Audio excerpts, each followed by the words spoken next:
एक आम इंसान की जिंदगी में कितनी परेशानियां हो सकती हैं। एक्सीडेंट्स और डेथ के अलावा कितनी ऐसी मुश्किलें हैं जिन्हें इंसान अपने लिए खुद पैदा करता है। अगर कोई गीता ज्ञान को सही से समझ ले तो जाने कितनी प्रॉब्लम्स का सलूशन मिल जाए और कितनी प्रॉब्लम्स कभी पैदा ही ना हो। अपने गीता ज्ञान ब्लॉग की आज की पोस्ट की लास्ट लाइन में ये लाइंस लिखकर पंडित जी ने पोस्ट कर दिया। पंडित जी के पास रोज ऐसे बहुत सारे मेल्स आते हैं जिनमें लोग अपनी लाइफ की प्रॉब्लम्स लिखकर भेजते हैं। गीता ज्ञान ने पंडित जी को इतनी समझ दे दी है कि वे जानते हैं कि ज्यादातर प्रॉब्लम्स तो इंसान के मन के कारण ही पैदा होती हैं। जहां उसने अपने मन को समझाना और कंट्रोल करना शुरू कर दिया, वहां लाइफ की ये प्रॉब्लम्स अपने आप सॉल्व हो जाएंगी। ऐसा ही एक मेल आज भी आया है। ये मेल एक सीनियर सिटीजन की तरफ से आया है। इनका नाम राधे श्याम है। शहर में इनकी 4-5 दुकानें हैं जिन्हें उनके बेटे चलाते हैं। खुद राधे श्याम जी की भी उम्र 70 साल की हो गई है, पर वो खासे एक्टिव है। उनके पोतों ने उन्हें इंटरनेट चलाना भी अच्छे से सिखा दिया है और अब तो उनका सारा खाली टाइम इसी में गुजरता है। न्यूज के अलावा थोड़ा बहुत रिलीजियस आर्टिकल्स भी पढ़ लेते हैं। अभी 2-3 दिन पहले ही उनके बड़े बेटे ने उन्हें पंडित जी के ब्लॉग के बारे में बताया है और कहा कि रोज एक पोस्ट तो पढ़ ही लिया करें। राधे श्याम जी ने कुछ पोस्ट पढ़ी और फिर उन्हें लगा कि जो बात उन्हें इतने सालों से परेशान करती आ रही है, क्या पता उसके लिए भी पंडित जी गीता से कुछ बता सकें। ये बात क्या थी, ये जानने के लिए हमें उनका पंडित जी को लिखा ये मेल पढ़ना चाहिए। उन्होंने मेल में लिखा है, आदरणीय पंडित जी, 3 दिन पहले से ही आपका ब्लॉग पढ़ना शुरू किया है। मुझे कहते हुए बहुत खुशी है कि ये मेरी इंटरनेट पर अब तक की पढ़ी हुई सबसे अच्छी चीज है। जितने आसान शब्दों में आप गीता ज्ञान को समझाते हैं वो मुझ जैसे नए इंसान के लिए बहुत अच्छा है। अब तक मुझे लगता था कि गीता सिर्फ बहुत पढ़े लिखे लोगों को ही समझ आती होगी, लेकिन आपने इसे बहुत आसान बना दिया है। इसके लिए आपका बहुत धन्यवाद। मैं अपनी एक प्रॉब्लम आपके साथ बांटना चाहता हूँ। पिछले कई सालों से मेरा मन बहुत दुखी रहता है, जबकि अगर देखा जाए तो मेरी लाइफ में वैसे कोई दुख नहीं है। मेरे फादर ने अपना काम शुरू करने में बहुत स्ट्रगल की। हम 2 भाई और एक बहन थे। मेरे भाई और बहन की डेथ हो चुकी है। मेरे पिताजी ने जो भी स्ट्रगल किए होंगे हमारे बर्थ से पहले किए होंगे, क्योंकि जहां तक मुझे याद है हमारे बचपन में कोई कमी नहीं थी। हमने पेट भर खाना खाया, अपनी पसंद के कपड़े पहने और उस जमाने में जैसे स्कूल थे उनमें पढ़ाई भी की। जब काम करने की बारी आई तो हम दोनों भाइयों के पास हमारे फादर का जमा जमाया काम था, इसीलिए रोजी रोटी की भी कोई परेशानी नहीं थी। मेरे माँ बाप ने हम दोनों भाइयों की शादी बहुत जल्दी करवा दी थी। हम उस जेनरेशन के लोग हैं जिसमें माँ बाप की बात को ना नहीं किया जाता था, चाहे आपको सही लगे या गलत, लेकिन आप विरोध में मुंह नहीं खोल सकते थे। हम दोनों भाइयों ने भी माँ बाप के हर फैसले को सर झुकाकर माना था। कहीं न कहीं हमारे मन में भी ये, खासकर मेरे मन में ये बात बहुत गहराई तक भर गई थी कि बच्चों का काम ही होता है पेरेंट्स की बात मानना, उनकी खुशी में अपनी खुशी ढूंढना और उनके हिसाब से चलना। उस टाइम हर बच्चे की परवरिश ऐसे ही की जाती थी, लेकिन हम ये नहीं जानते थे कि टाइम बदलता है, सोसाइटी के नियम भी बदलते हैं, सब हमेशा एक जैसा नहीं रहता। मेरे पेरेंट्स की डेथ हो गई और जाने से पहले मेरे फादर ने हम दोनों भाइयों में बिजनेस का बंटवारा बराबर बराबर कर दिया था, ताकि आगे कभी हमारे बीच में कोई मनमुटाव ना हो। हम सब अपनी फैमिलीज के साथ बहुत खुश थे। मेरे 3 बेटे हुए। तीनों से मुझे बहुत उम्मीदें थी। मैं तीनों के लिए प्लान करता था कि बड़ा वाला ये करेगा, बीच वाला ये करेगा और सबसे छोटा ये काम करेगा।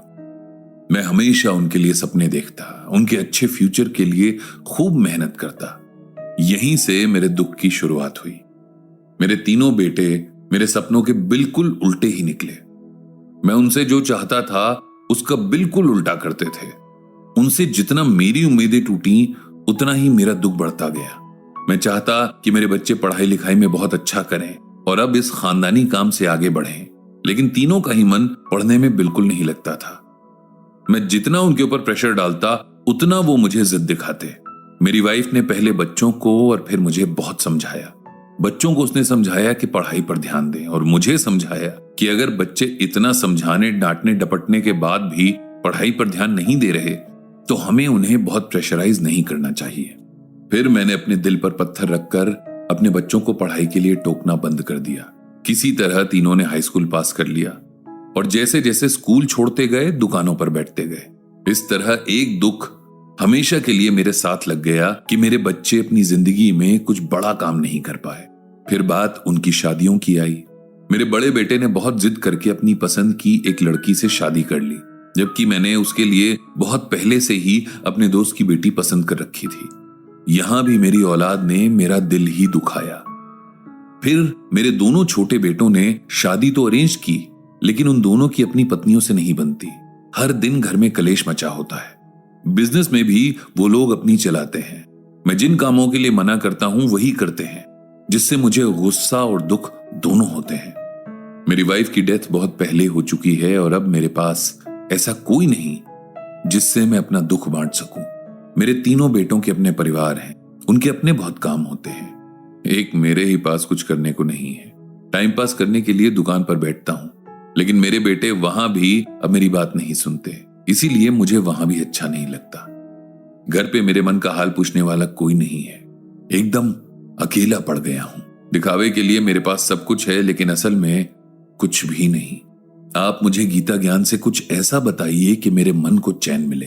पंडित जी ने मेल पढ़ी और तुरंत जवाब लिखा, प्रिय राधे श्याम जी, आपकी मेल में आपकी समस्या पढ़ी। मुझे अफसोस है कि आप इतने लंबे टाइम से इस परेशानी से गुजर रहे हैं। आपकी परेशानी का कारण आपके अंदर ही छिपा है और उसका उपाय भी आपके अंदर ही मिलेगा। आपकी परेशानी की वजह है बच्चों से आपकी एक्सपेक्टेशंस। जिस दिन ये एक्सपेक्टेशंस छूट जाएंगी, उस दिन आपका दुख भी अपने आप खत्म हो जाएगा। गीता में भगवान श्री कृष्ण ने कहा है, ध्यायतो विषयान पुंसः संगस्तेषु उपजायते संगात संजायते कामः कामात क्रोधो अभिजायते। इसका मतलब यह है कि भगवान श्री कृष्ण अर्जुन से कहते हैं कि लोगों और चीजों के प्रति जरूरत से ज्यादा लगाव होना भी इंसान के दुख का कारण बनता है।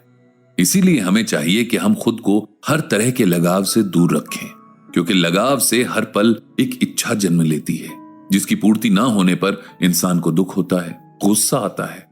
हम उसी से एक्सपेक्टेशन रखते हैं जिससे हमें लगाव होता है। ऐसा ना होता तो हमें हर किसी से एक्सपेक्टेशन होती। जब कोई हमारी एक्सपेक्टेशन पर पूरा नहीं उतरता तो हमें दुख होता है। कई बार तो सामने वाले को पता तक नहीं होता कि हम उससे क्या एक्सपेक्ट कर रहे हैं। आप भी अपने बच्चों से एक्सपेक्टेशन रखना बंद कर दीजिए। उनकी लाइफ है, वो जैसे बिताना चाहें बिताने दीजिए। आप अपना समय उन कामों में लगाइए जिसमें आपको सुकून मिलता हो। खुद को थोड़ा अलग कर लीजिए। आपने जितनी मेहनत करनी थी कर ली, अब आराम कीजिए। इतना लिखकर पंडित जी ने मेल भेज दी और मन ही मन भगवान श्री कृष्ण से प्रार्थना की कि वे सबको सद्बुद्धि दें।